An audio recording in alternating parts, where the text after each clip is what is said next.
right. We in the building. Peace, everybody. Welcome to Aboriginal Global Media. I am your resident host, the Ghetto Scholar, in the building. Thank you for your patience. Hit the like button as you come in. We promised you part 2, and we will not break our word. Once again, welcome. As y'all know, my former page got shut down. So this is my official YouTube page, along with our Aboriginal University page, our Arna YouTube page, and we also do boxing commentary at Worldwide Boxing. And so we're glad to be back tonight to finish this subject up. I will never cover this subject again. I publish literature on this subject. I have a 365-page book that I published on this information for your research forever, for the archives. That is what this is for.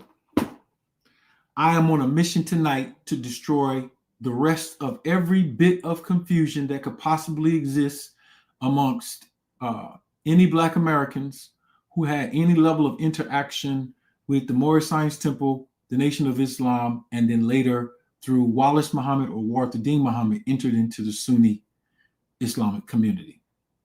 You're all in danger. And the danger is, it is 2025 on the Gregorian calendar. It is 15,110 on the Aboriginal calendar. You say, oh, it's the Asiatic calendar. Why are you changing it to the Aboriginal calendar? It's actually the Aboriginal calendar. And until you know the she, you won't know that the 25,000 year calendar has its origins in Mexico, not in Saudi Arabia, not in the holy city Mecca, not in India, not in Egypt, in Mexico, in North America. Matter of fact, you know what we got to do now? We got to prove everything. So let me open that material up as I'm talking about that, because I already know how y'all get. I already know y'all. Y'all know I know y'all. Y'all want me to prove everything, and I will prove everything that I say without a doubt. Yesterday, I did my introduction conversation on Master FARD Muhammad versus Wali Dad Ford, and I made the distinction between the two. I said that Wali Dad Ford was his brother, and I started that conversation. I proved that he was not from the holy city Mecca at all. The names don't come from Mecca that were used. Khan, Shabazz, all of those things were not used in that part of the world.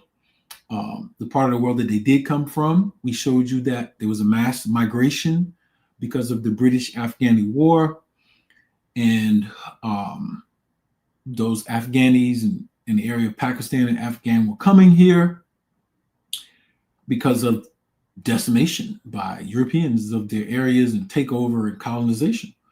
And so they were coming to America for what they thought was opportunity and other things going on. So there was a trail, and we're going to follow that trail of the ships that were coming, where they came and how they got to San Francisco and Oregon and all of those places. And what year did Master FARD Muhammad come here?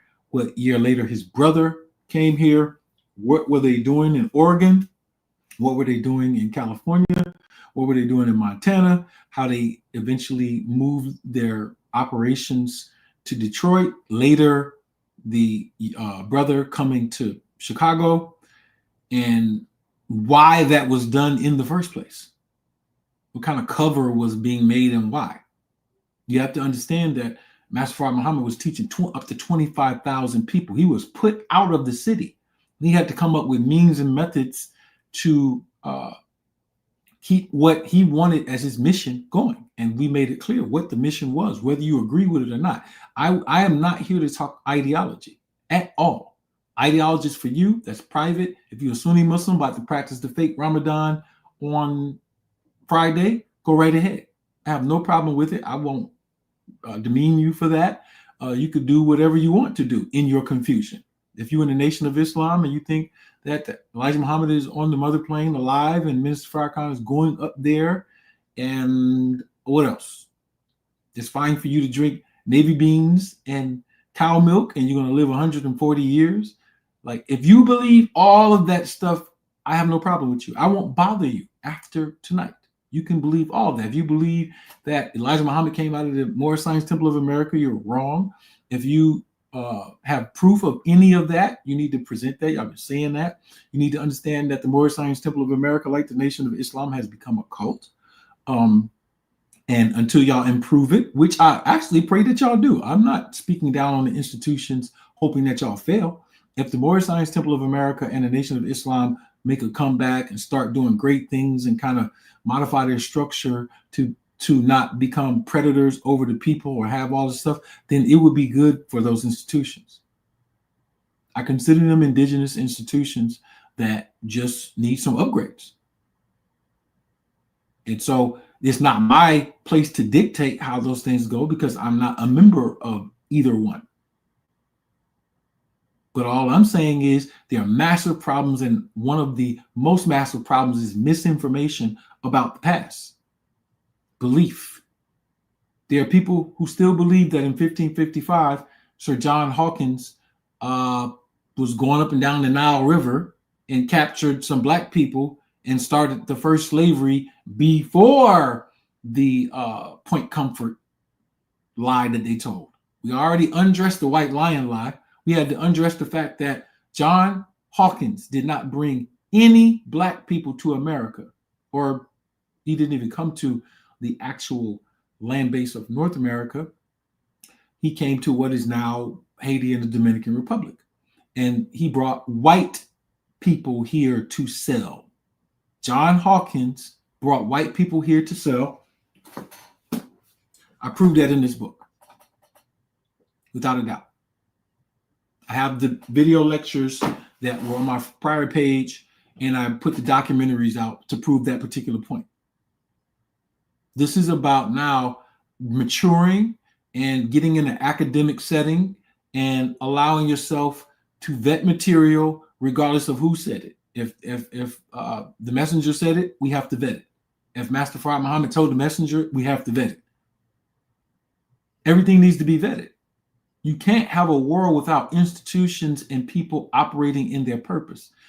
If you're not going to have that, you're going to have what you have now, which is a bunch of cults. And I hate to see purpose wasted because it impacts us all. The more people that are in their purpose, the better the community is. Now, this is not a shot on Master Fard Muhammad. Master Fard Muhammad did not come here and take away your purpose, nor did he come here and deceive you. He did the greatest thing any human being could do, which is teach you the core of who you actually are. The first question in the Supreme Wisdom Lessons is, who is the original man? Broke the glass ceiling. Who is the original man? And so that, and woman, so that was important because you had all kind of ideas about yourself. He played chess with these people. Separation became such a powerful thing, he made them react to the strategy of separation through integration. Once somebody is reacting to your chess moves, it's different. So that's an intelligent man. He's gone now forever. Today is not his birthday. If you're going to celebrate any day for Master Fard Muhammad, use the date that he brought to celebrate. Do you know what that is? All right. Do you know what that is? I'll get to writing history in advance. Do you know what that is? July 4th, representing freedom. And it's so ironic that he chose July 4th. And y'all know why if y'all been studying any of my books in my history and all this indigenous history. That's all tied to the indigenous history.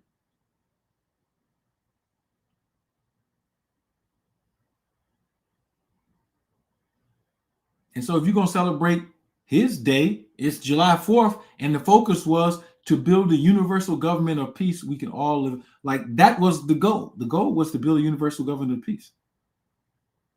It wasn't to have temples and mosques and be celebrating February 26th. That's something that the messenger decided to do. And he happened to be wrong. That birthday is not his birthday. You can't prove it. I dare you. The only thing you can say is, well, he told the messenger that. So he also told the messenger that John Hawkins brought black slaves here. I dare you to prove it. He also told y'all to drink milk. 70% of the world is lactose intolerant.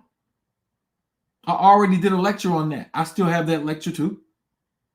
They tried to take it off YouTube when they shut down my channel. I still have that. How is 70% of the world going to be lactose intolerant and they can eat navy beans and milk and live to be 140? Do you know they're going to have gluconeogenesis and all kinds of problems with diabetes and other things? Look what happens when you drink milk. Oh, the milk got to be raw. Is that going to take away your genetic lactose intolerance? Your genetic base lactose intolerance. Is that going to take that away? Y'all think, y'all actually believe that Master Fard Muhammad knew everything? Do y'all actually believe that? Y'all don't tell me you believe that. But what he did know, I'm commemorating, was so impactful that its foundation gives you a base to teach you how to study everything else properly. Who is that mystery God? There is not a mystery God. The Son of Man has searched for trillions of years for that mystery God and was unable to find him. So he loses no time searching for that which does not exist. Somebody asked a question about writing history in advance. Writing history in advance means that you understand this. And it means you plan your now from the future. For instance, every Sunday I get up in the morning and I can tell all the general people I'm going to interact with, when I'm going to interact, and I plan my week. So by Sunday, I already know who I'm meeting up with Friday to do what Friday, and I plan it down and I write it as if it already happened. Plan your history in advance. We plan from the future backwards, not from now into the future. I'm going to say that again. We plan from the future backwards, not from now into the future only. The 25,000 year calendar that I mentioned is a calendar system. It's called the Zulu Kin. It is a real calendar. See that image up there? That's one of the ancestors that represents a star. Your religion in the Quran is called the Kitab, the book that the Quran comes from, that's higher in wisdom than the Quran. There's a book in the Quran that is amongst the Mala'ikat that's higher in wisdom. What is the Kitab? It's the book that can't be tampered. The Bible has been tampered with. The Quran has been tampered with. The Vedas have been tampered. All of that stuff has been tampered with. You can't tamper with the sun, the moon, the stars, the planets. That is the book that the designer of this realm that we live in designed. I dare white people to colonize the planets and make them corrupt in the sense of like they corrupted books. You can't do it. So your real writing is in the stars, but you may be illiterate. And those energies are impacting you right now. If you think the moon has no impact on the tides, just go study it. What type of magnetic electrical impact does the moon have on the water that is all on the earth? And since you're made of water, how is it affecting you?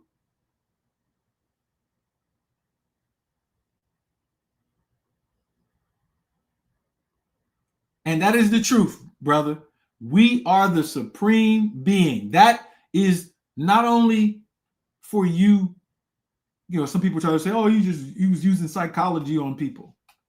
Everybody's using psychology on people. But we are the supreme being means we are completely responsible. It is us that makes us or breaks us. That's absolutely true. That is the greatest truth that you could ever have, because you remove excuses, blaming, entitlement, victimization, all of that. And that's what he brought. Do for self. Accept your own and be yourself. These simple truths, if the average human being embraced them right now, they would not have the problems that they have in their life. And so that is the greatness of Master Fard Muhammad. And he didn't have to come from where he was over there in Afghanistan with his family members doing whatever he was doing all the way here just to teach Black people. He didn't have to do that. So besides the fact that some people want to get online and philosophize about whether he is W.D. Farad and Wally died and all of that, before we get to that, let's get to the sentiment of the fact that somebody tried to help some people who needed help. How about that? How many people actually want to help you anywhere? Look around. Hell, most of you don't want to help each other. And then people play games with you and act like they want to help you. Then they tell you they're going on a UFO to get a book. Man, why are you going on a UFO to get a damn book? You better bring some damn weapons back down here. You better bring some technology back down here. You better bring some chips back down here. A new system of AI down here. What the fuck do we need with more books? We got books everywhere. Books will educate us.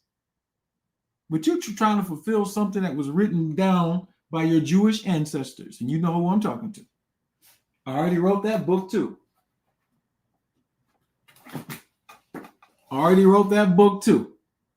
I had a series of 3 lectures on this. YouTube was flagging that one too. And so this is about the sentiment to help people, right? And then this is about the scholarship and the academics to clear up any falsehoods. Because there are 1 billion people who are going to fast starting on February 28th, and they have no idea that that is not in accord with their own book. Do I have a Quran in here? I do. Got one back here.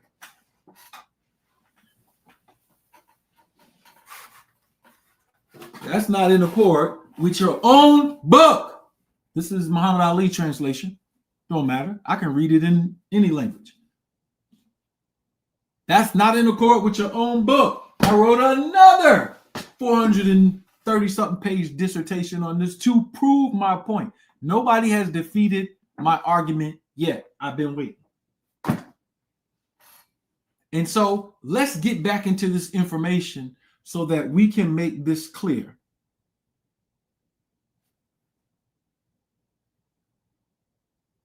All right.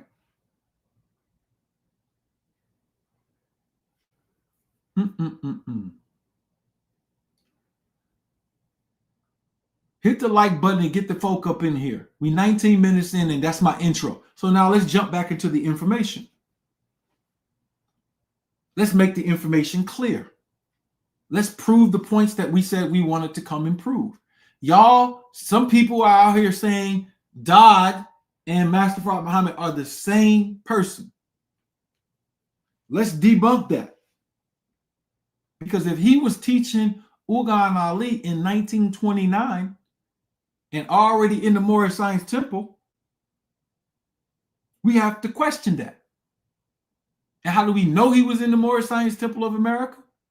Because the very person who was his first student, Abdul Muhammad, aka Thomas Brown, aka Brown L, was the head of the Moorish Science Temple of America in Arkansas, temple number 8. How would he even know and meet him?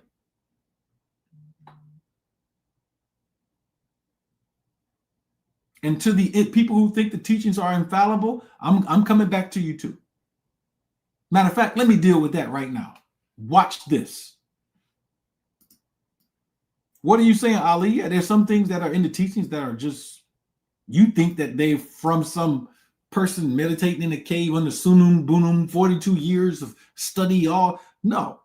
Some stuff Master Farad Muhammad got out of the newspaper.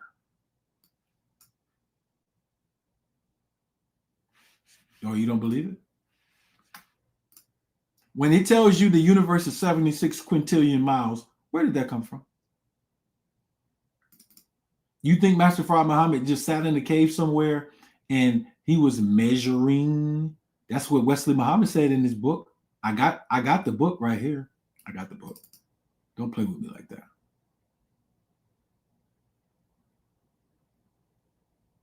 I got the book.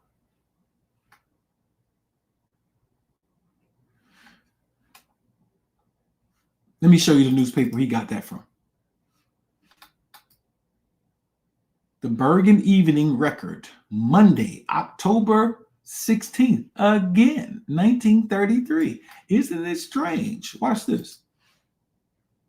Now, we know in our lessons, in the Nation of Gods and Earth lessons and in the Supreme Wisdom lessons. My lessons aren't down here, but the black book. You write your letter, you get the black book. Y'all seen me holding that black book before. It's not down here in my library down here, but it's upstairs. And in there, it's talking about how many atoms are in the atmosphere, the weight of the atmosphere, and what is the diameter of the universe, and the circumference of the universe when you go to the 99 actual facts.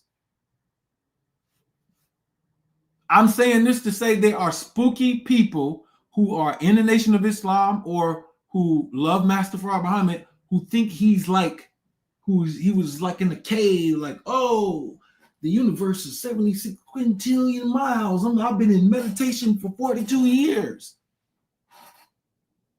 See, you gotta know you can love and honor and respect someone without being stupid and cultish. Y'all about to grow up.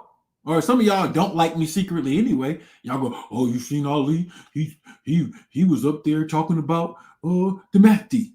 I don't think Ali believe in the Mahdi no more. I don't know what's going on with the brother. I'm gonna show you what's going on. I study. I've been knowing stuff for years. I just watch y'all because it's a shame. Let's deal with receipts.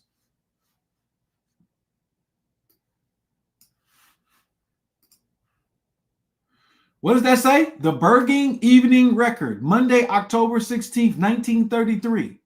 So now you got to tell me, find the lessons where inside of the lessons, this was in the lessons before 1933. You can't find it because the problem book was written when?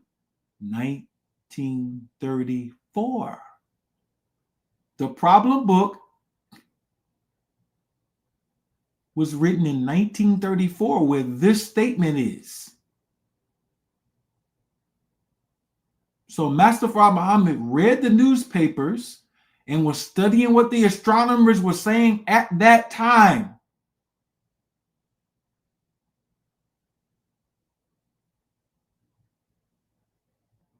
And he even used the same language. Look at it. How big is the universe? One savant says 76 quintillion miles. Another one, septillion. It's a 1 quintillion year jaunt by plane. In Hubble's opinion, Washington, October 16th. Isn't it interesting? It's October 16th. How big is the universe? Anywhere from 76 quintillion miles to more than 1 septillion miles across. These are the smallest and largest estimates in official figures issued today by the Smithsonian Institution. Now, this has changed since 1933. And I'm not saying that this was correct then or that the new number is correct. Because when you start dealing with local standard of rest, that's how you measure Milky Way galaxy and orbital movement. And then the Virgo cluster, you start dealing with more things. But the Virgo cluster is mentioned in the Quran as the 50,000 year cycle. Interesting. But here you go. No one knows for sure that the size of the universe can be measured at all, for it may be infinite in extent. But two famous astronomers believe the theory of relativity above it has limits and have undertaken to calculate its size. The estimate of its quintillion is in quintillion miles. 76 plus 16 ciphers. Didn't we learn? Isn't that language inside of the lessons? A unit followed by such and such ciphers. Is that of Dr. Williams de Sitter, noted Dutch astronomer, while the figure of 1 septillion, 100 plus 22 ciphers, is credited to Dr. Edwin Hubble, astronomer of Mount Wilson Observatory, California. If Dr. Hubble is right, it would take an airplane flying 100 miles an hour more than 1 quintillion years to cross the universe. These estimates of the size of the universe are part of the Smithsonian physical tables issued from time to time by the institution as a standard reference book for scientists. You mean to tell me Wally Dodd was out there doing drugs and looking at Smithsonian documents? Wally Dodd was out there getting locked up with Edward Donaldson and checking the Smithsonian for how big the universe is and putting it in lessons. That's what you're trying to tell me.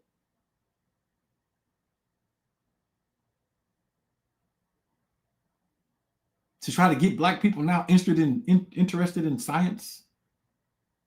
Whatever the size of the universe may be, its countless stars, suns, and worlds are built up out of electrons and protons, the building stones of atoms.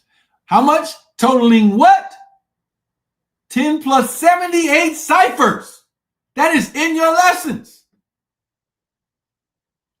This is the estimate of Sir Arthur Eddington, noted British astronomer, included in the tables. Are you telling me that the stuff in the problem book that came in 1934 was from the studies that Master Fard Muhammad was doing of Sir Arthur Eddington, British astronomer, Dr. Edwin Hubble, astronomer of Mount Wilson Observatory, all right, and Dr. William de Sitter, noted Dutch astronomer? This is in your lessons. I dare anybody to bring somebody from the Nation of Islam, tag them right now, Riza, Ben, Minister Farrakhan, Nuri, whoever, and come and explain this. Because I'm going to show you what Wesley said. Wesley said he did some magical stuff and he was measuring. I got Wesley's book right here. Don't act like I can't bring it up. What's the name of the book? What's the name of the book?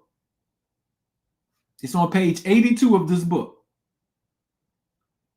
It's called Master Fard Muhammad, Who He Is, Who He Is Not. Dr. Wesley Muhammad, PhD. Matter of fact, let me show you. Now, this is actual fact. Hit the like button.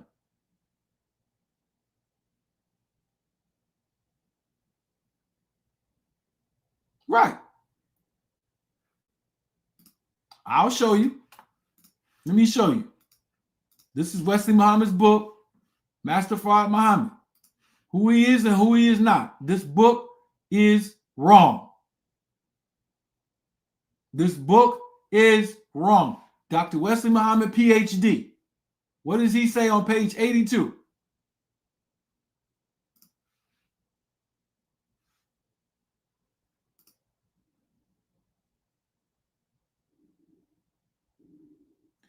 He says, he did not leave us foolish concerning the great magnificent star canopy. He counted and measured the distance between the 8 inhabitable planets, taught us their days, years, the square mileage of all, another great wonder. He told us how we come to have a moon by whom? The fiery sun was conquered by his measuring line and her great mass unfold. Yes, His eyes pierced through the vast open, his eyes, his physical eyes, like his eyes, pierced through the vast open space, and his measuring rod recorded the diameter. Like, are you kidding me, bro? I hope this is maybe he don't stand by this anymore. Maybe he, maybe that was just something he was just saying way back then. He don't believe that no more. Hopefully he don't believe that, because I gave you the source. Let me show you the source again, just so people who just coming in, some of y'all coming in, y'all don't understand what I'm trying to say, but let me just be clear. The universe being 76 quintillion miles, and there being 10 to the 78th cipher of atoms in the universe, does not come from the Nation of Islam. It comes from Sir Arthur Eddington, noted British astronomer, Dr. Edwin Hubble, and Dr. William de Sitter.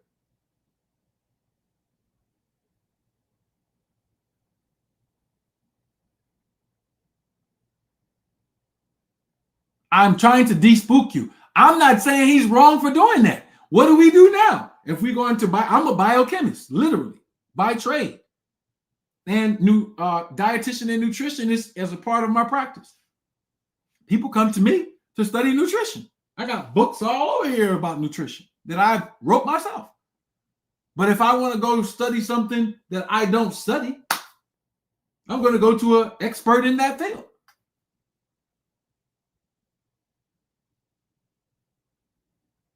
I'm not I don't work as a trade in engineering. I'm going to go get an engineering book, and if I'm writing something, I'm going to quote the engineers of that time. Master Fard Muhammad is showing you how to do academics.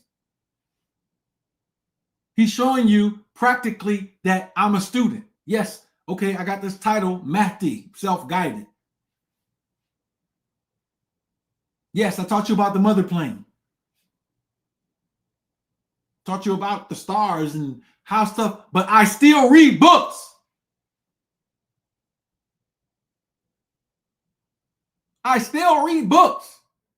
And I make mistakes in my scholarship sometimes. I showed you the John Hawkins mistake. So y'all going to have to grow up. This is about the maturation of people and the de-spookism and de-cultism of people.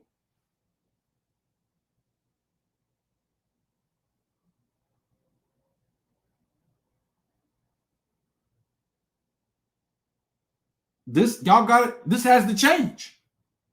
Or you could not change. I'm recommending that you change.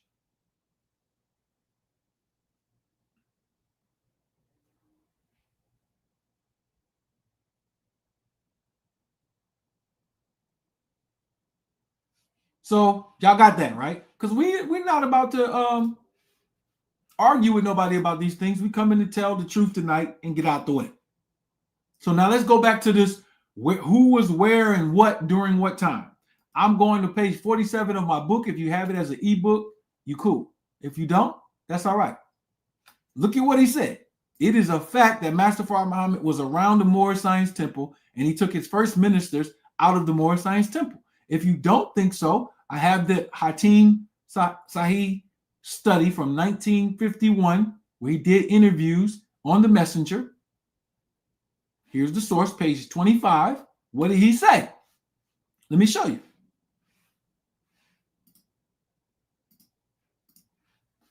Let me show you. What did he say? He said it right here. This is the messenger talking.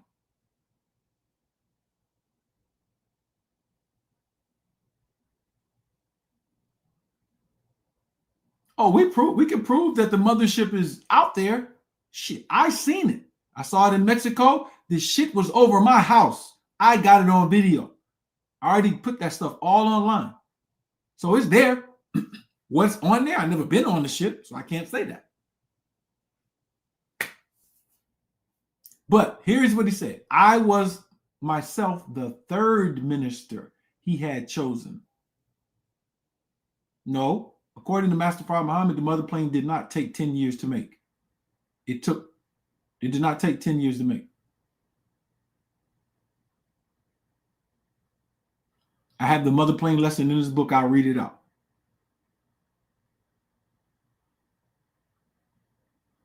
The mother plane is real. Y'all got to go back to the lecture from yesterday. 1942, the first interaction with the mother plane is recorded in Los Angeles, and they shot at it. They had anti-aircraft fire at the mother plane for the first time in 1942. I don't know. There's not record. There might be records. Do you have records from Lockheed Martin on all their technology? No, you don't. You might see some anti-gravity stuff and you don't got the records. You don't have the clearances. So the question is whether or not it exists. And the answer is absolutely 100% yes, it exists. It's been reported in newspapers, several occasions and sightings. So let's get back to what we're talking about. I was myself the third minister he had chosen. Before me were two whom he did not like. Now, take the statement, he did not like. Okay, obviously he liked them at first because he chose them. Why did he stop liking them? One was Abdul Muhammad. Abdul Muhammad is Thomas Brown, aka Brown L. I told you that yesterday. Got to go back and look at the video from yesterday. And the other, Uthman Ali. He's trying to say Ugan Ali. He did not like them because they were following the Moorish teachings of the Moorish Science Temple of America. Stop. Noble Drew Ali was dead. There had been splinter groups.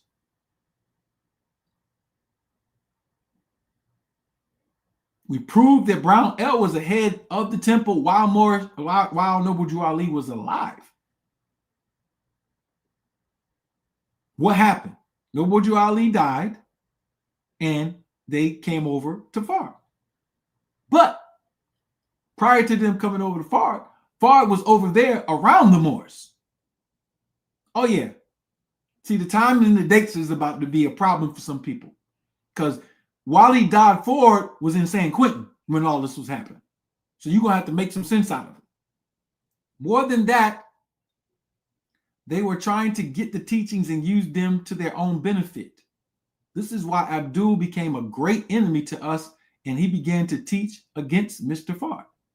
Before I became a minister, I used to listen to Abdul Muhammad while he was talking, and then I used to go to Mr. FARD myself, telling him that I did not like the way they were carrying on, and that if I had to teach, I would teach the people with you. Then he said, well, then you come over with me. So, run down on Abdul Muhammad. He's the same person as Augustus Muhammad and Brown L. Brother Brown L. Brown L, a.k.a. Abdul Muhammad, was the governor of the Moorish Science Temple number 8 in Pine Bluff, Arkansas. We put the records up and everything. It's in this book.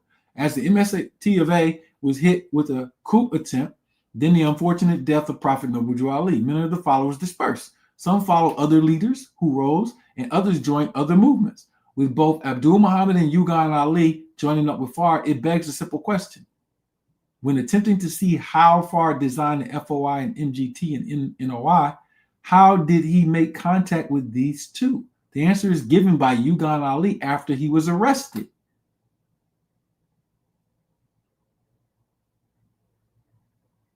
He states in 1932 that they had been teaching for 3 years. Now, what happened in 1932? You had the Robert Harris incident. The Robert Harris incident.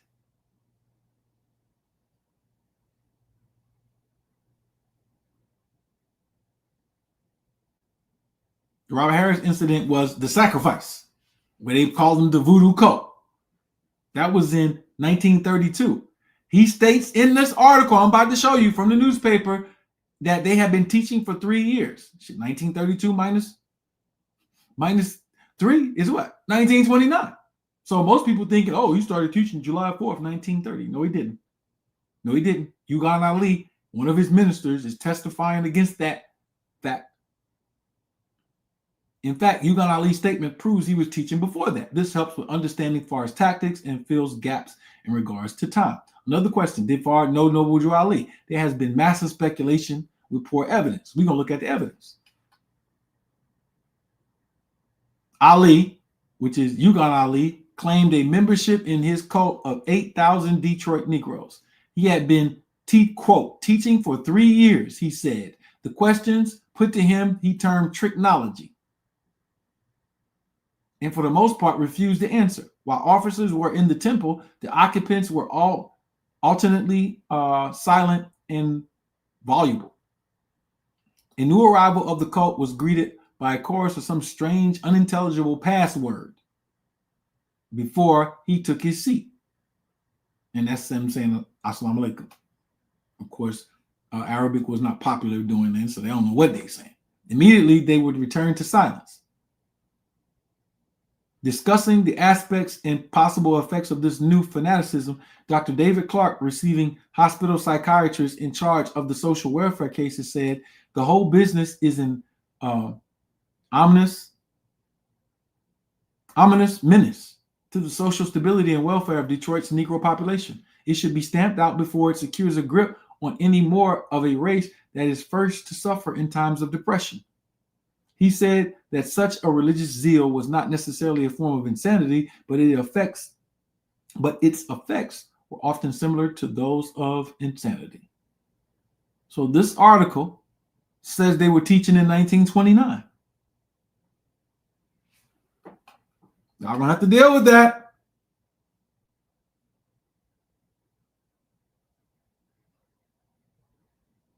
This is Abdul Muhammad's records we went over yesterday. We're not going over that again.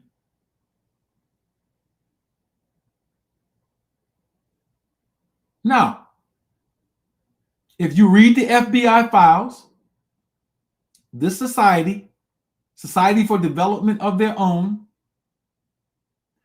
was a society that in the FBI records, Master Fard Muhammad claimed to be the founder.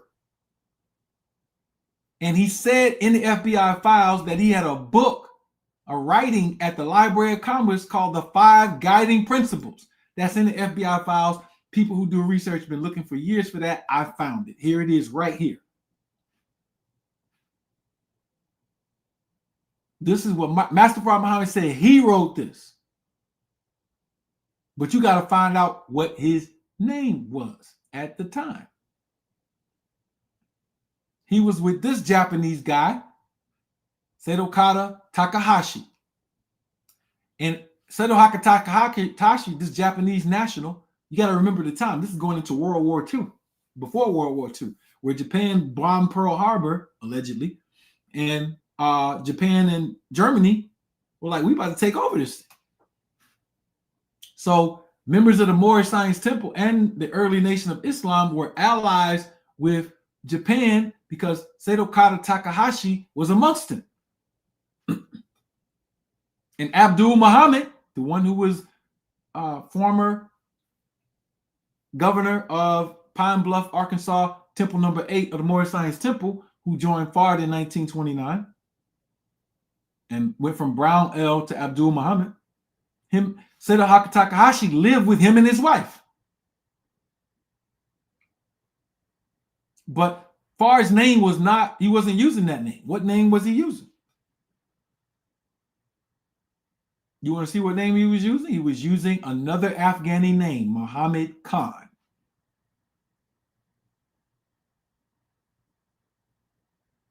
He was second in command to Takahashi. Both Kalat and Elijah were in Society for Development of Their Own.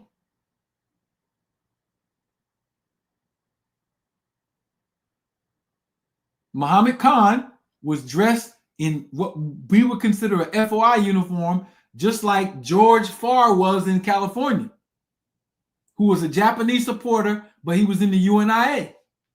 So while he died, ran a restaurant in California, Master Fard Muhammad was using another person's name, George Farr, as an identity, and he was talking about the white devils at that time, way back in California, in the teens.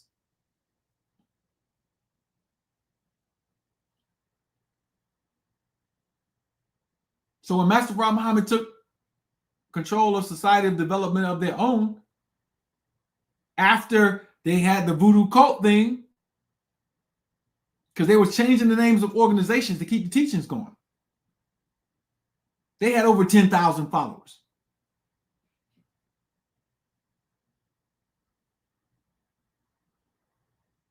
So it is a fact that at this address, 9316 Oakland Avenue in Detroit. The Society for the Development of Their Own, the Moorish Science Temple, and the Allah Temple of Islam were all meeting at this place. And all they kept doing was using aliases so the police would not know who they were.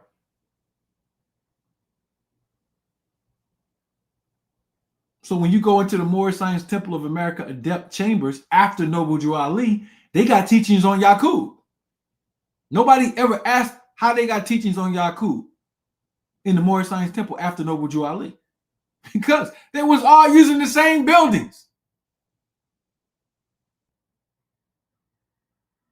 Yeah, National Black Theater. We had Arna up in there. We had the MST of A up in there. Had Zulu Nation up in there. They had the Kemetic people up in there. If you don't know the history of the National Black Theater in New York City, you might think that I was in the Kemetic community, or that I was a Moor, or that I was up there teaching the Arna stuff. So this is how people getting all the stuff crossed. They was literally in the same places, using aliases too. So in 1942, the Allah Temple of Islam had moved a lot of its activity in the Society for the Development of Their Own. Now we know they were sharing spaces because look at the reports.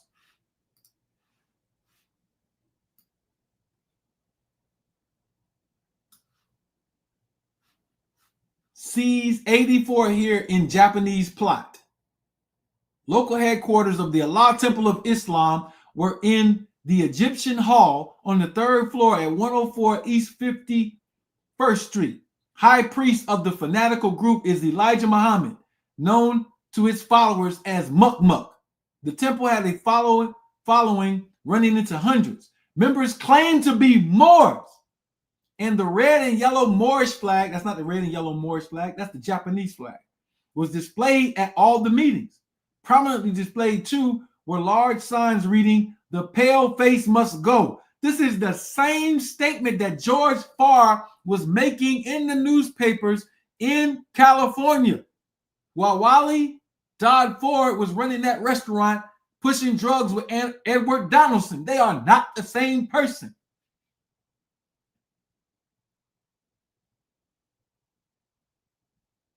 Master Fard Muhammad brought his brother here in 1908 after he had been here in 1904. And he was like, look, nigga, you got to help me. You out here running around here getting everybody pregnant. You got 3 wives. Like, bruh, I need you to start eating right, get right, because I got to go up here and I need cover. So what did he do? He came and showed up in Chicago on the census as William Fard in 1930 while he died. And then what did Hazel Barton say? Because this was his common law wife. What did she say? She said, the last time I saw him, he came back and his hair was long. That's not Master Fard Muhammad. That was while he died. And he said, oh, he was eating 1 meal a day. And I had never known him. To be doing all of that. He was never religious. This is the FBI files. I put all this stuff in the book.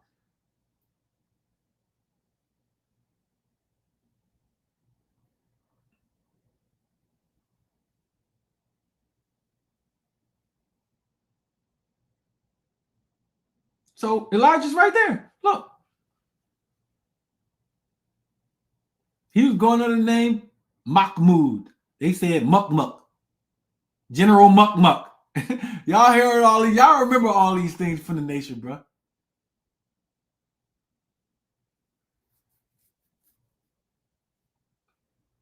I didn't study every lecture that Minister John Muhammad put out.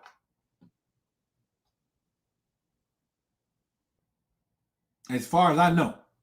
And Ben did that. Like, bro, I came in the nation in 1998, bro. It's 2025. You know how long I've been studying this stuff? I ain't trying to put nobody down. I'm just saying, like, stuff that y'all think that y'all just getting access to, bro, I had way back 20 years ago.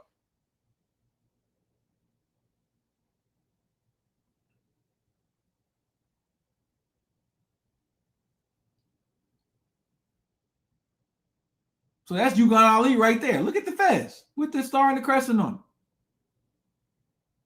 Well, it's not the star. That's actually Venus. That's another thing. We don't even know what we're looking at. We thinking this is the star and the moon. No, that's Venus and the moon. And this symbol is from Mexico. That's Ixchel. That's the 584-day conjunction of Venus and Earth.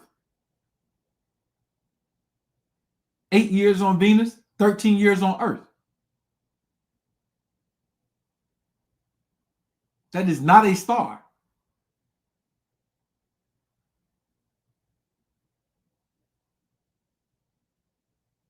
Yeah, Mukmuk, Gulam, all that's Afghani. That ain't got nothing to do with Mecca. Nothing.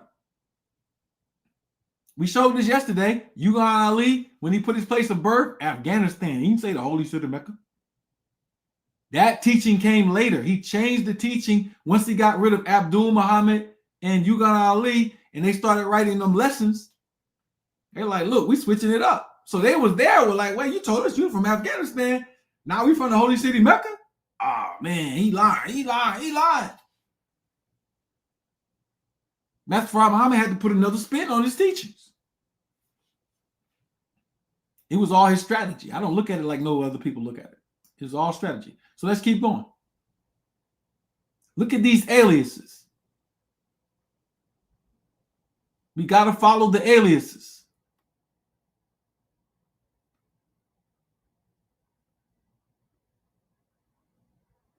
Y'all gonna have to get this book and read it because I ain't gonna go over all this stuff. It's just so much. But I want to get to the parts that are important. When Dodd came to Chicago in 1929, his brother FARD was already there. We told you about the use of the name Dodd. Dodd is D-A-D. I'm spelling it like that because that's how I spell it in documents. But Dodd is D-A-D. And Dodd means Baba or father. Wali Dodd. Wali Dodd was a city in Afghanistan. So FARD was already there.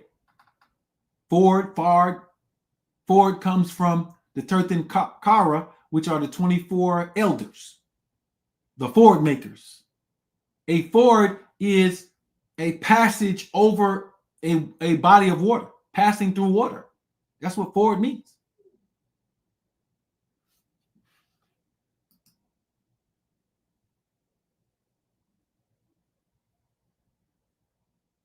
So yeah, we gotta go back over this stuff. We can show you on the census. Look at the census. Look at the census. What does that say? William D. FARD, lodger. Where did it say he was from? Oregon. Same place that Dodd said he was from. This is the 1930 census in Chicago.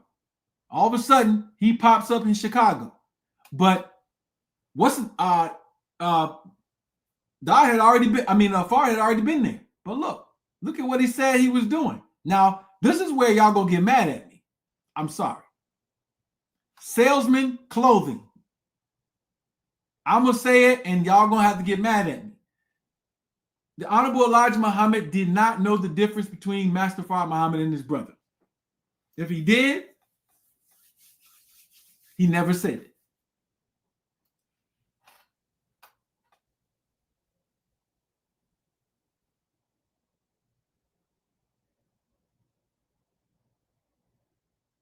I'm going to tell you how I know. And the early followers didn't know.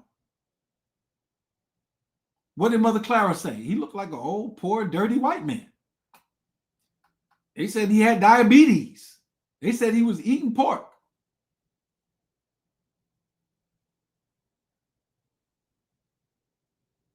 Jabril Muhammad is online. You can Google the lecture from Jabril Muhammad, formerly Bernard Kushmir.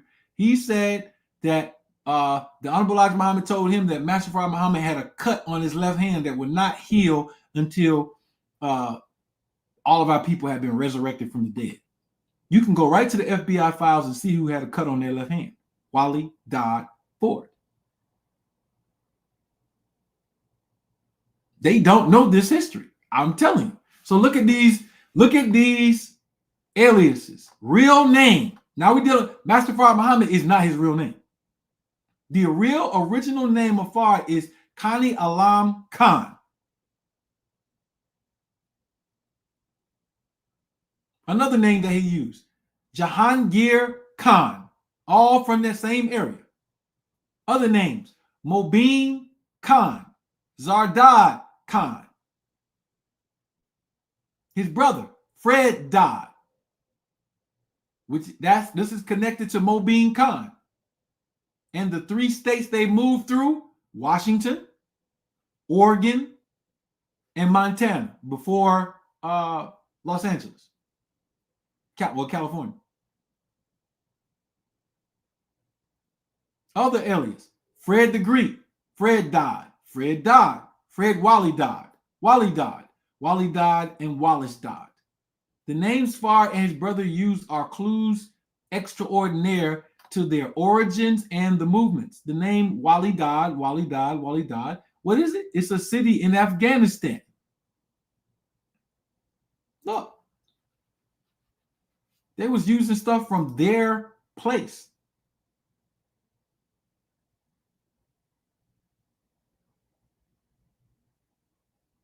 Yeah, he used their translations because those are the translations he was familiar with.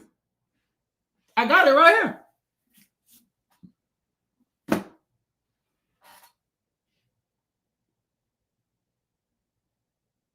The people from his area where he was natively from, they did those translations. He didn't go to Mecca and say, oh, use this translation from Mecca.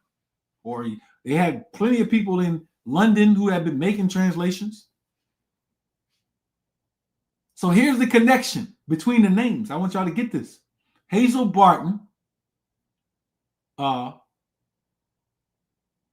she provided on FARD, she provided to the FBI was the key to finding all this information out. Hazel stated that when she was looking through FARD's things, she found the name Fred Dodd in letters. She discovered that he had a previous marriage that Dodd had not told her about. That name, Fred Dodd, is what leads to discovering FARD and Dodd's life in Oregon, Washington, Montana, and how and when they traveled into the U.S. In Oregon, here is Fred Dodd. He and his brother FARD were always tamale vendors in each city and state, and this progressed to owning a restaurant for Dodd while FARD was moving through the UNIA, interacting with Arnold Ehret. I have to say it. Arnold Ehret was the first person in rational fasting to teach eating 1 meal a day. This was before How to Eat to Live. Before they were taught to eat 1 meal a day, Arnold Ehret was in California writing the books Rational Fasting and the Mucusless Diet System that Dr. Sebi stole from him, or the concepts. So when Messenger said he was studying for 20 years in California on the East Coast, yeah, he was.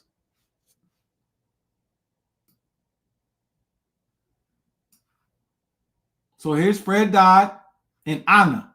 This is his brother. Kani Alam, tamale vendor. Fred Dodd, 1913 Directory, Salem, Oregon. And Anna is abbreviated name and aliases. Anna Fullah is the full name. Here he is again. Fred Dodd, tamale vendor. The first census they show up on is 1910 in Butte, Montana. They are under the names Mobeen Khan, which is Dodd, and Zardad Khan. I showed you the name Zardad was the name they used allegedly for their father. We know Mobeen and Dodd are the same because they live at the same addresses. Above, we see Fred Dodd, where at? 146 Center in Salem, Oregon in 1911. In 1908, he is Mobeen Khan at the same address in 1908. He was traveling back and forth between 3 primary cities along with his brother. Here we go. Look. Exact same address. Using aliases.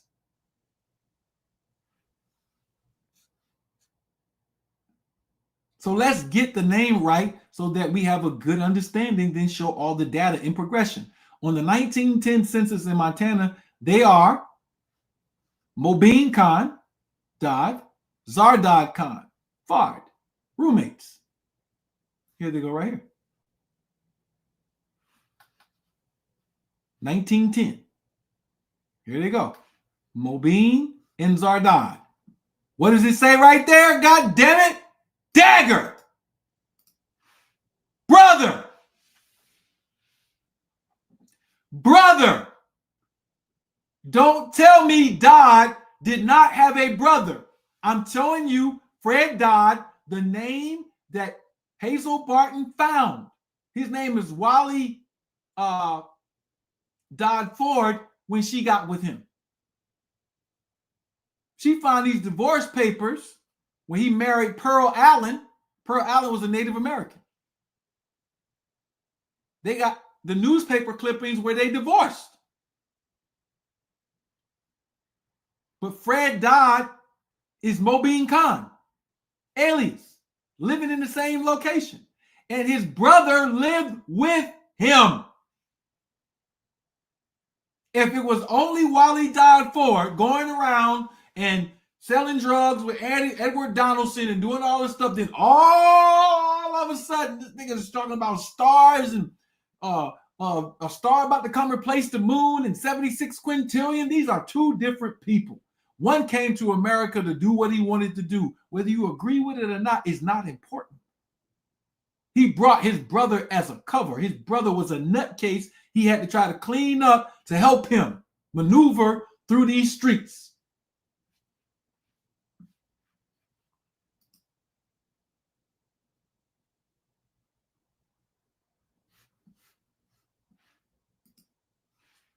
Brother, Zardad Khan, Mobeen Khan, brothers. I just want to get that out the way. Ali making stuff up.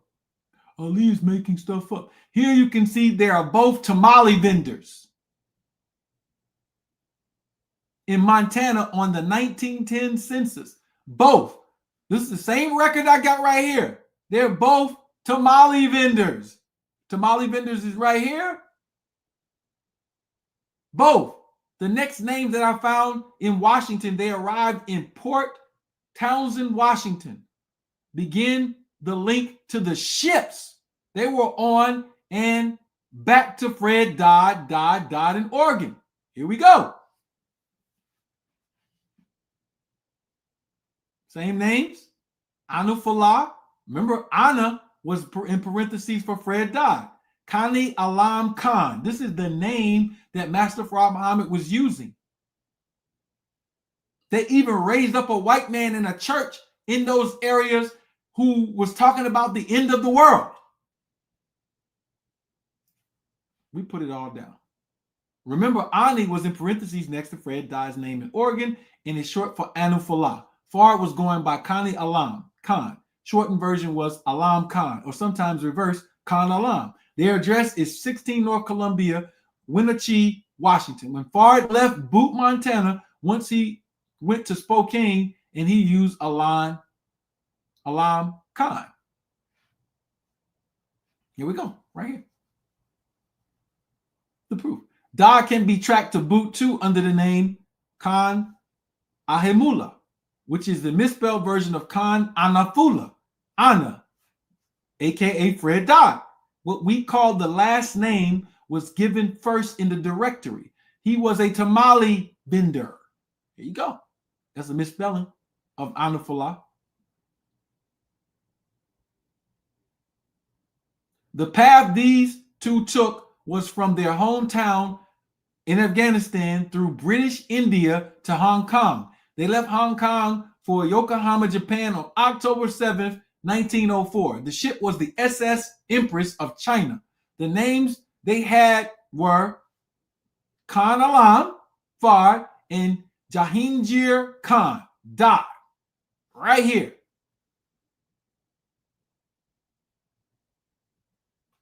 That's them on the ship. This name was on the record that I just showed you. Go back.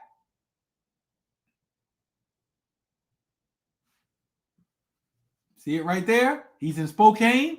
Let's look at this ship. He on this ship. He got the goddamn ship. Ain't nobody come down for no mother plane. He came on a damn ship.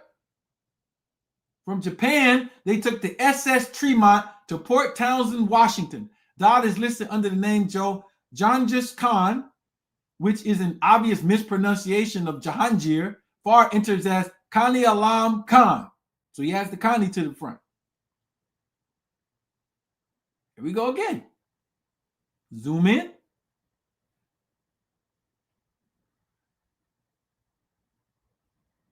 This also shows this is their first time coming to the U.S. and all listed as brothers. Oh my God. So are there more brothers? Were there more brothers? According to this, maybe they just put them as brothers. Dodd versus FARD. Here we go again. Wallace Dodd was sentenced with Ed Donaldson and both went to jail at San Quentin. That's Ed Donaldson. That's Wally D. Ford. You see the date, 1926, February 14th. This is Edward Donaldson. This is when they were selling drugs, violating the Poison Act. There go Dodd with the mole on his face. That's his brother. Violation of the Poison Act. They were selling drugs. He was a cook. This is in Cali. Look at him.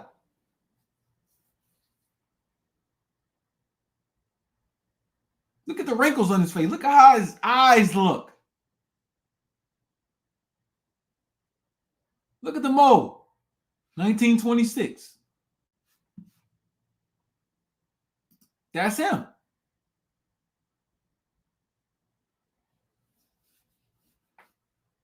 This photo was a photo a few months before he went to see Hazel in July of 1933. In July of 1933, Dodd went back to see Hazel. We got all the proof. It was about this time that Hazel commented to the FBI about the length of his hair, seen here longer as she noted, and about his eating one meal a day. His brother FARD had already come across Eric in California back in the 20s. Eric died in 1922, but Fred Hirsch, whom he had healed, Hirsch owned Highland Springs Resort, where notable people frequently, including Albert Einstein. Dodd was just getting to Chicago and Detroit with his brother when his brother started the regiments. His brother had been doing for years. He explained this to Hazel, who had lived with Dodd and knew he had never had these behaviors. She told the FBI Dodd had never been involved in religion or anything political.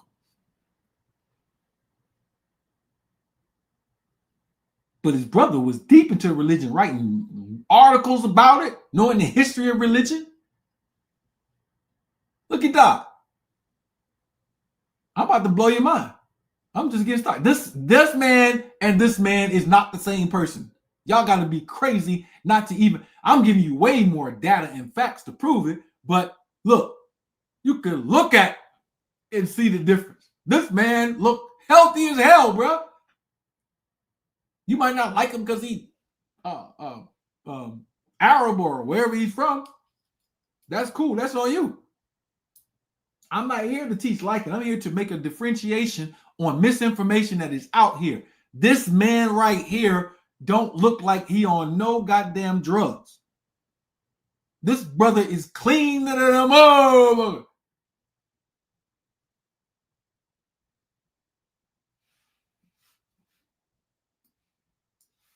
I do. Listen, we teach classes on this stuff, bro, where we do facial analysis.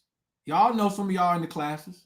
Hit the goddamn like button. There is nobody in the Nation of Islam, outside of the Nation of Islam, any scholar who got this information right. And some of us have the access to the same sources.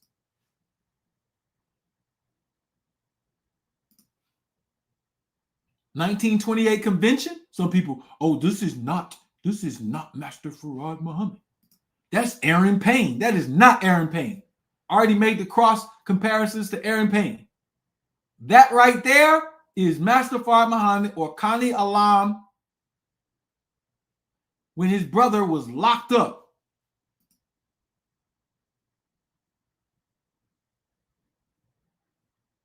He didn't make nothing more pure.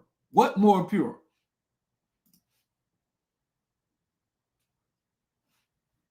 This is Aaron Payne. Look at Aaron Payne's nose. That's not the same person, bro. Slim nose. Flared nose. Cheekbones different. That's Aaron Payne. Oh, that was Aaron Payne. That's not Aaron Payne in this photo. This is not Aaron Payne.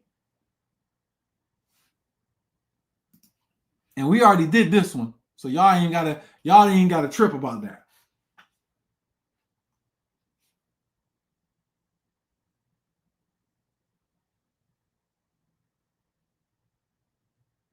Look at the brow. This is 1910.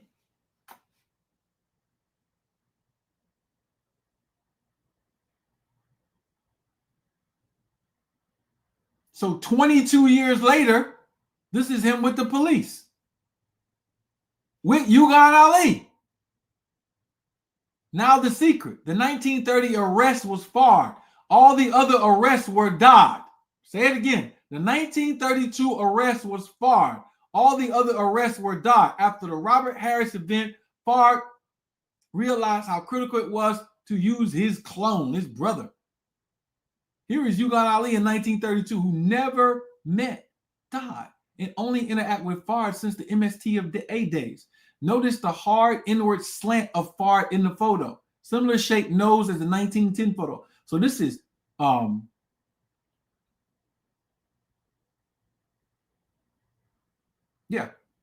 this is 22 years later. This person and this person are the same person. 22 years later. He's older right here. He aged. Same brow. No mold. This man has no mold. That's Master Fard Muhammad. That's Kani Alam. Weird voodoo cult with more than 1,000 Negro members was discovered in Detroit. When leader confessed to slaying neighbor.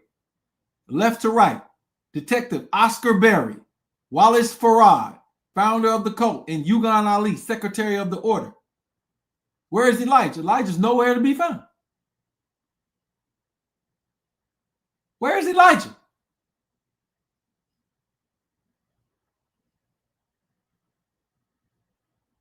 This is Max, his son. This right here is this man's son. But you want to know something about family members? He got the same shape as his father's mouth and shape here, but he got his uncle's eyebrows.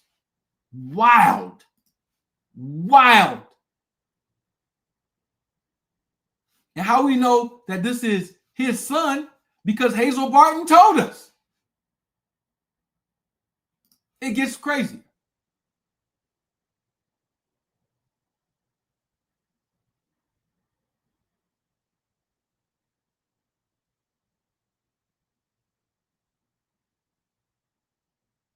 Same brow.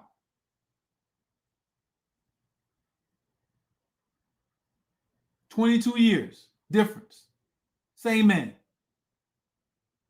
Signatures. That's Master Fard Muhammad's signature. That's his brother's signature. Different signatures. W's written different. The D is written different. The R, the F is written different. This small d is written different. Yeah, we doing signature analysis in this lab. We ain't letting nobody get away. So we talked about the 24 scientists and all that. All right, so look. Y'all asked about the mother plane. This is Bernstein Sharif. Look at what he taught. Y'all say, y'all look at what Master Fard Muhammad taught. He wrote, this is a quote from her. I got these lessons I ordered from the museum, the original ones. That's how I'm able to do the handwriting analysis. He wrote me on a line wrote me a line on the bottom of the problem. He sent to me to be typed. She used to type her stuff. This is the wife of John Muhammad. Far as no, always reread. This is what he said to her. Always reread what you type. Don't close your eyes and trust in God. Now, this is her. He taught us that the black people were the God. So when I would say my prayers, I shut my eyes and envision that great mass of people as God. That's what he taught her. We went over this yesterday. I ain't about to go over all that. Let me skip to my next part. Somebody asked about the mother plane. I want to just hit that real quick. I don't want to repeat what I said yesterday. They can go back and watch the video from yesterday. Here's the mother plane lesson.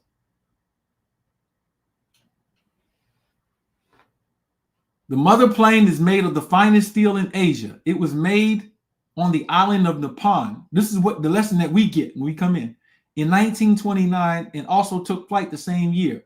Black, brown, red, and yellow scientists built the mother plane. The scientists did not know what they were building. Her size is 1/2 mile by 1/2 mile. Her shape is oval. Her speed is up to 9,000 miles per hour. Her flying ability is 9,000 miles per hour in any direction, up or down, to or fro, in any direction without making a complete directional turn. Her contents are 1,500 small circular planes, as the devil calls them, flying saucers. These small planes carry 3 bombs each. They also shoot flames of fire. The black men who pilot these small planes have been taught from the age of 6 that they are to do a special job. These pilots can hit any spot in America blindfolded, as the devil will soon see. The bombs that the small planes contain weigh 2 tons each. They are designed to drill into the earth upon contact and drill from 1 to 6 miles through the stone and rock, and to explode, destroying civilization of any living matter, blah, blah, blah, blah. So this is the same place that they went and they dropped atomic bombs on, bro. I'm just saying.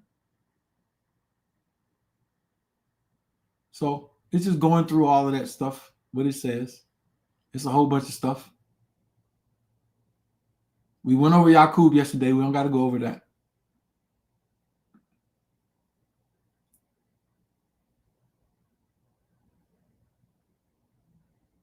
I want to hit this calendar, though, real quick, because the calendar shows us a lot. These are the oldest maps. These are from America now. I'm trying to teach you why we're so important in the eyes of other secret societies. They knew who we were. They knew we were the oldest people on the planet over here in the West.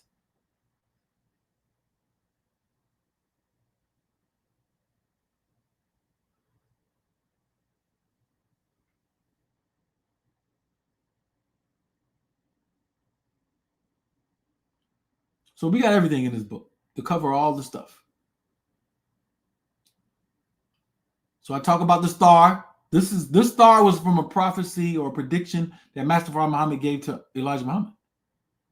Ain't no damn crackhead drug dealer talking about no star that's going to appear in the future. And then it did in 2011. I did the press conference in 2011.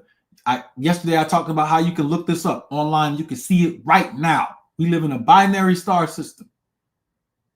Blue star, red star, Kachina, Hopi prophecy. The Hopis were so deep in their prophecy, they predicted Trump. The great white father in the red hat. I posted that so y'all can see it. They even went so far as to say 2 men will be helping him. One will come with a swastika and one with the symbol of the sun. Didn't Kanye just bring out his swastika shirts?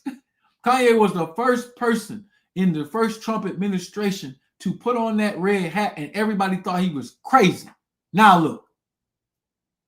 And I'm not saying you should choose one over the other, but I'm saying Trump is way better than Kamala and Biden. Y'all would have been stuck in another goddamn pandemic. And whether you like Elon or not, he proven the black community been stealing from you. Stacey Abrams ain't said nothing. They accuse her of stealing $2 billion with her gang under the Biden administration with a grant they got from the Environmental Protection Agency. Talking about they about to go through the urban areas and put in smoke alarms and all kind of stuff. Man, y'all don't know. Anybody ever get these smoke alarms from Stacey Abrams companies for free installed in the inner cities? To Billy? Y'all mad because they don't agree with everything or aren't doing everything your way? When the hell is a politician going to do everything your way? So, ain't no way no Wally Dodd had a prophecy about a star coming in, give it to Elijah Muhammad. Elijah Muhammad writes it down in a letter to Johnny X. Boyd in 1969 before the star pulls up. I'm looking for it because I read it and I find it in 2011. Did a press conference for CNN, ABC, all those people. Even let the final call know. This is a prophecy from the mouth of the most honorable Elijah Muhammad and the Mahdi himself. Do you think the final call ever responded to anything I sent them? Hell no! I been knew them niggas was Fugazi. Been knew. I'm just here to put them on Front Street. That shit is dead, bro. And anybody over there is dead.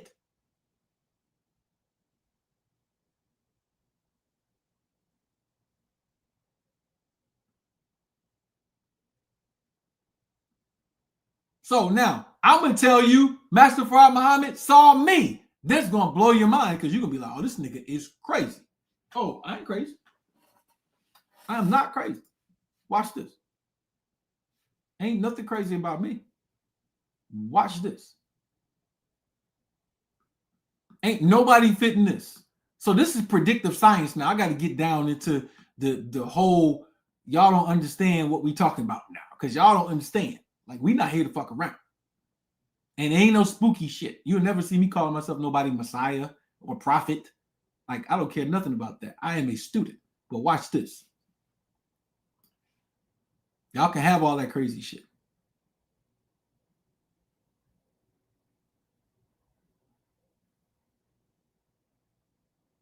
Look at what he says right here in this Hatim Sahih book interview. I didn't put this shit here.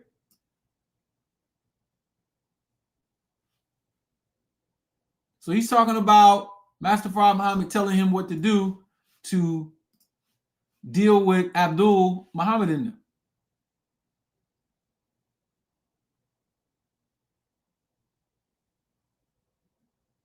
So I told them that he is the one to whom the book referred to. Elijah saying this about FARD as the one who is after the lost brothers of the lost sheep of the Bible. And that is well known among the people as he himself said he was. And I said that there is not any wisdom in the world that can compare with the wisdom he gave us. He, Master Farad Muhammad, told me, Elijah Muhammad, that the time will come when we govern the world. Govern, Govern, indigenous political authority, Aboriginal Republic of North America, setting up indigenous jurisdictions in the Caribbean, Africa, North America. Who is doing that right now and setting the stage for it right now? Y'all don't even know what the fuck y'all looking at. It might not be us, but our generations will govern the world. Government. You got to have a government to govern the goddamn world. You can't do it with a goddamn temple or religious movement. A bunch of online sovereign citizens trying to get checks from the IRS, getting people fed time. Private citizenship claims. Niggas online trying to become Instagram famous. No, you need a national juror society. You need a ministerial Congress. You need a chief executive. You need a universities. You need departments for defense, engineering, media, community action and family, arts and culture, health, human services, agriculture, births, deaths, Department of Education, registering your own business entities as a tribal government, technology councils, indigenous psychology, all of these things, protocols, laws, constitutions, elections. Everything I just said we already have. And we put it down in quiet in front of black people while they're up there talking about who is the Mahdi, who is the Messiah, who is the modern day Jesus, who is all this dumb shit. But look at this statement. He told me, Master Fard Muhammad told me that the time will come when we govern the world and that he will send to us a messenger to give every one of us a little book in which are all the records of that person. Let me explain what was being said here, in case you don't understand. What book do you have that anybody can read to see all elements of the future potential of their life from the time that they were born to right now to when they will possibly die? And they can use it indiscriminately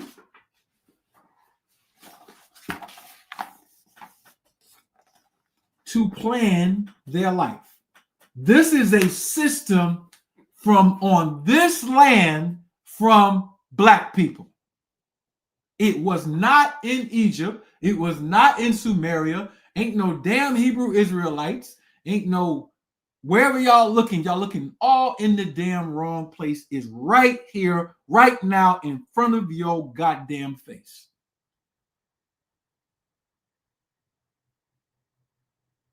So cut all that spooky shit out. This is a circle of supreme beings here to execute government. What is Trump executing? Government for his people. What is Elon doing? Business, international technology, governance, and cleaning up their shit. What is Arna doing? Cleaning up this funky ass black community with nobody thinking that there's going to be any accountability. A bunch of crazy ass niggas running rampant, scamming, lying, cheating. Look at Stacey Abrams. She took $2 billion that could have been put in the black community for something useful. Y'all sitting up there talking about vote for the black woman. Y'all jealous of Kamala because she black. Man, are y'all crazy? Do y'all know what time it is right now? You go read that damn Hopi prophecy and then you see what's going on. And then you try to figure out, okay, am I reading this right? Am I reading the room right? This will never, ever be about anybody's cult. Ever. For the successful ones. Ever.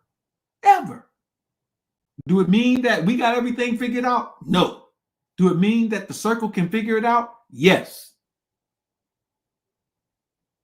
You will never hear me on here again talking about no goddamn Master Fard Muhammad trying to prove to y'all who he is or whatever. I don't care whether you like him or not. This is just for the record. You don't have to agree with nothing I said over the last 2 days ever. But don't come around me talking about Happy Savior's Day and I'm not going to respond. I don't know what to say to you. Update your information. If I ever celebrate Master Fard Muhammad, it'll be July 4th for saying, go build a universal government of peace. Thank you. Instructions taken. What else is there to talk about?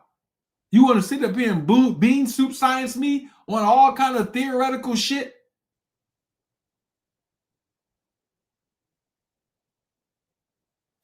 That it's over. Shit, buy the book. You can get this shit for $20. Solve the problem. Everything that I said over the last two, and I'm not even. It's so much more in here. I ain't even got to the part that y'all got white people leading y'all talking about the black man is God and Minister Farrakhan is Jewish. I don't get it. That doesn't mean that if you have that lineage that something is innately wrong with you.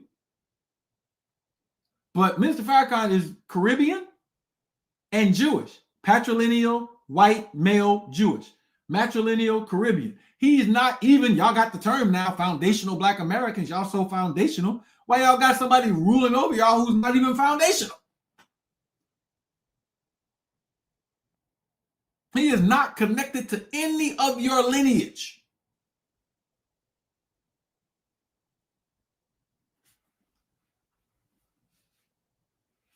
I could trace Elijah lineage. His grandfather was Irwin Poole, who went through the genocide that we're calling slavery. Yes, his grandfather was a Black man. He talked about his grandfather and his grandmother. They told him about slavery. Elijah was born in 1897.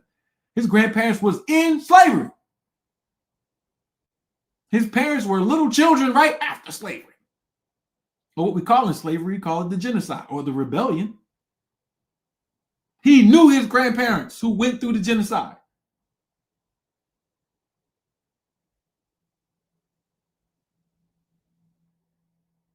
Elijah was foundational. Y'all using the term? I'll use it too now. There is a distinction. And it has deeper meaning. Lineage is not no joke, bro.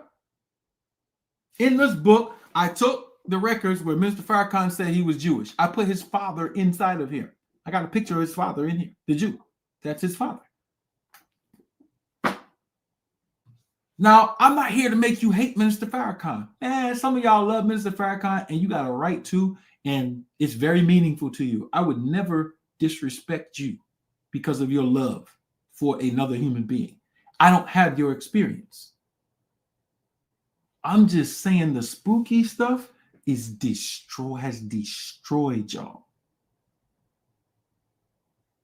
And for the people who want to heal and grow up, make the institution better. I'm not saying you got to jump from the Nation of Islam over to ARNA. I would not recommend that. Stay where you are and make it better.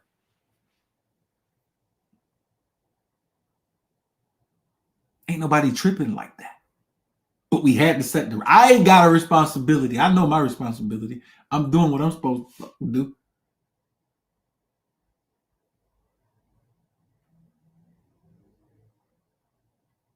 So I ain't about to stay on here. Matter of fact, I shouldn't even be on here. I'm fasting right now. I'm in a 3-day fast. Y'all niggas that made me hungry.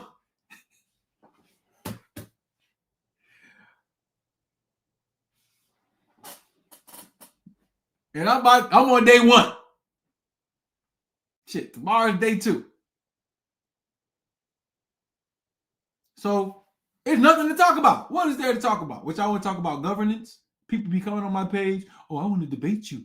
I want to debate you. I want to debate you on FARD and DOT. Like, I'm not about to sit here and debate you on that. Let's talk about Doge. Let's talk about ARNA. Let's talk about jurisdiction. Let's talk about something inside of the mechanics of our 12 ministries and enlightening people on things that they could do to improve their wealth, their family, and their purpose.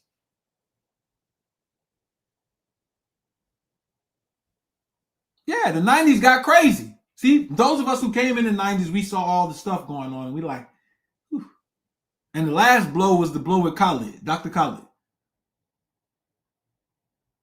That was the last blow. It was a clear sign of jealousy and envy and weird machinations. It's like, man, what are y'all doing? Y'all not here for the original cause no more. So everything has a cycle. Everything has its purpose. I ain't mad at nobody. Go on and do what y'all gonna do. Y'all, if there's Savior's Day for you, go right ahead. I'm not gonna be blasting you. If you about to do the fake Ramadan on Friday, go ahead.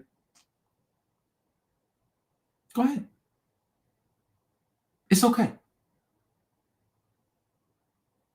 But I promise you, every word that came out of my mouth, you will face. It's going to look ugly when Minister Farrakhan passes away and niggas be down here on earth thinking he's up there in a spaceship.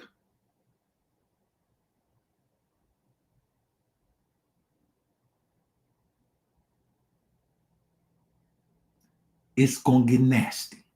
And we're just going to be here busy doing what we're going to do. I pray for y'all. I hope that everybody comes to the conclusion that is the most important conclusion that Master Farad Muhammad came to bring. That you are the supreme being responsible for yourself and the outcomes in your life. And that if you do not come to that level of awareness, you will always be blaming a spooky, mysterious force for the outcomes that are manifesting in your life. You will never be at peace, and you will never reach ultimate honesty as a human being. That is the gift that you were given by that particular person.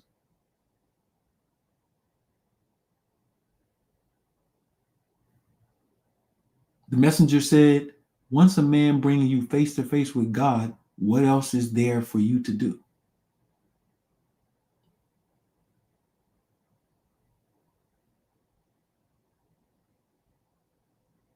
Exactly. We have the ability to solve our problems. Brothers and sisters, you just need to tap into your potential. You don't believe in yourself because it takes work to believe in yourself.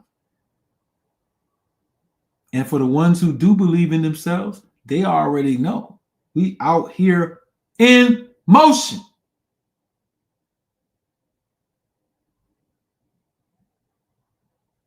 Keep your motion going. And specifically to the men, do not let nobody deter you. You ain't shit about to pop off until you got a brotherhood and y'all in motion. The women gonna come. Trust me. I got enough experience to know what exactly attracts a real woman. The fake ones, they just gonna be out here.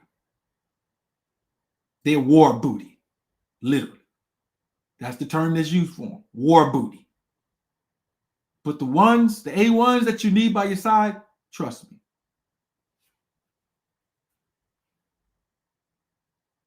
You get in your bag the right way, that's easy. That's not a problem. So we got work to do. And I'm excited to do it. And I don't want to talk about this anymore. Don't ask me about this anymore.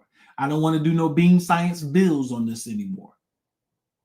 Y'all can have that. Don't introduce me to no online groups. Don't ask me to do an interview about it. I don't want to do it.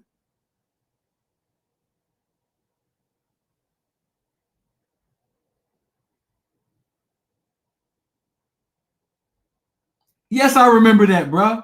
I got so many memories. Like, I don't really want to go in on Minister Farrakhan like that because it ain't even worth it, bro.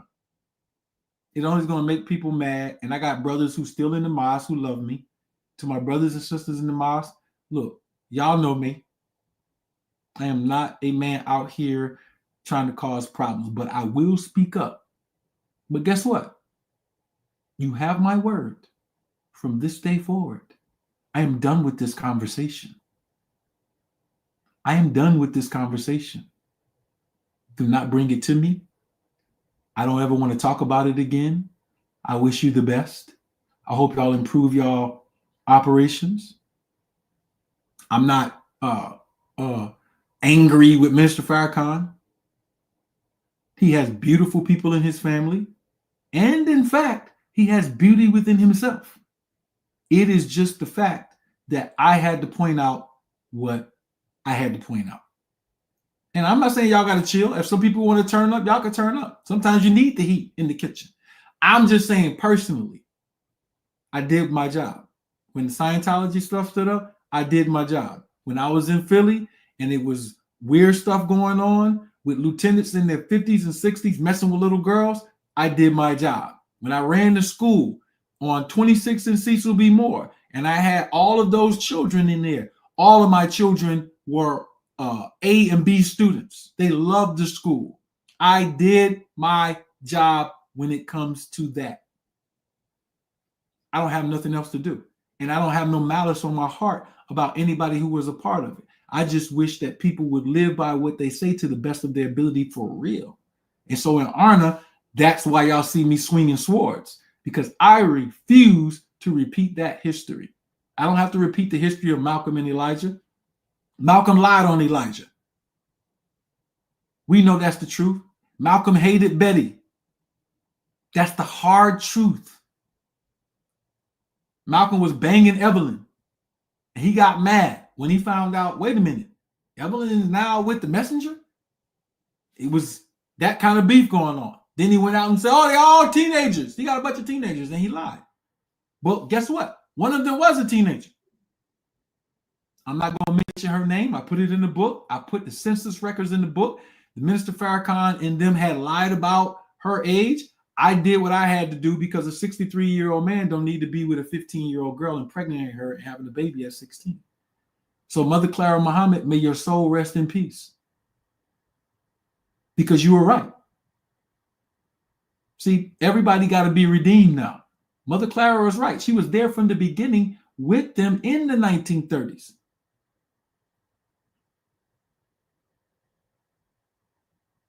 She was there.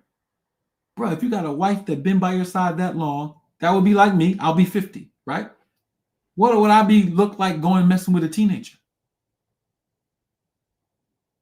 And then what the weird part about this is when FOI find out and then they turn the blind eye because it's the messenger. See, I ain't never disrespect the messenger, even though I know that.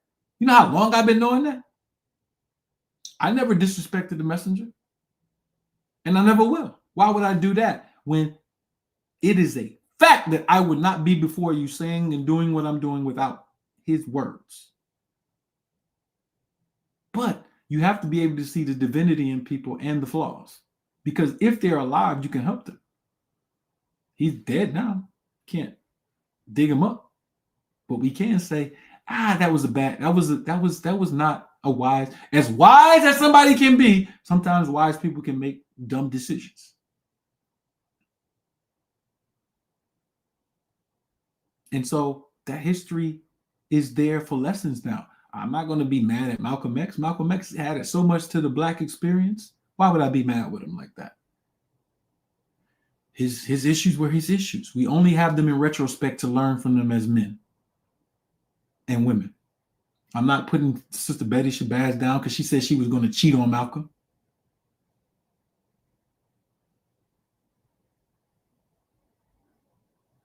Any questions you have about ARNA, you have to go to arnagovernment.org, call a jurist. They understand all policy.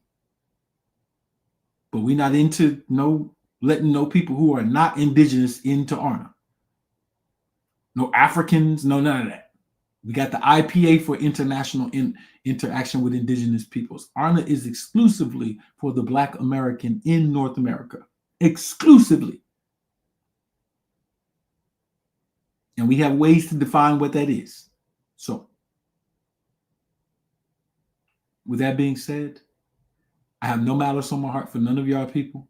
If y'all mad about me writing books and doing academic research to make clarity on things, you got a lot more people to be mad about than me. A whole lot more. Canada will have its own jurisdiction. Mexico will have its own jurisdiction. We have to respect the state that we're interacting with because they each have statutes that interact with indigenous peoples differently. So Mexico would have its own IPA. Canada would have its own IPA.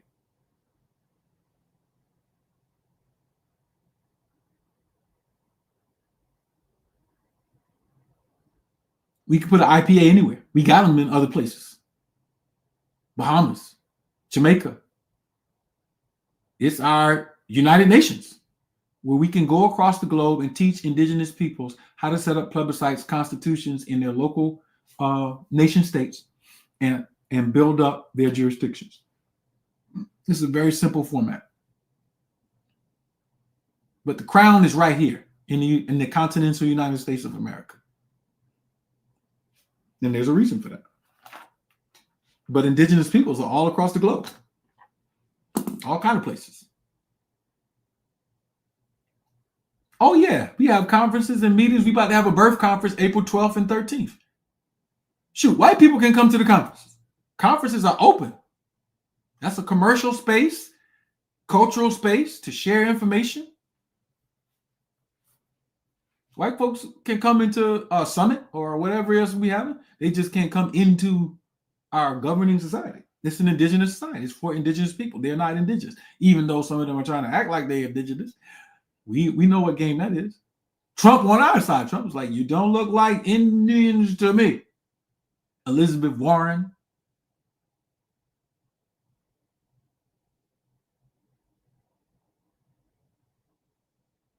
We have to vet, and that is the most important thing that we can close on. We trust after we vet. We trust after we vet. It could be a woman. Trust after you vet. It could be information. Trust after you vet. It could be politics and figuring out who we want to elect. Vet before you trust. Vet before you trust. We can close on that note. I thank you for your time tonight. I want to get off of here so I can rest. I got to make it through 2 more days of fasting. 3-day fast sometimes ain't no joke. Got to tell my body I'm not hungry right now. Thank you for your time. Love y'all. I'll be back though. Matter of fact, Tank is fighting this weekend. So I got commentary on the Tank fight. This video will be saved. You can have this video.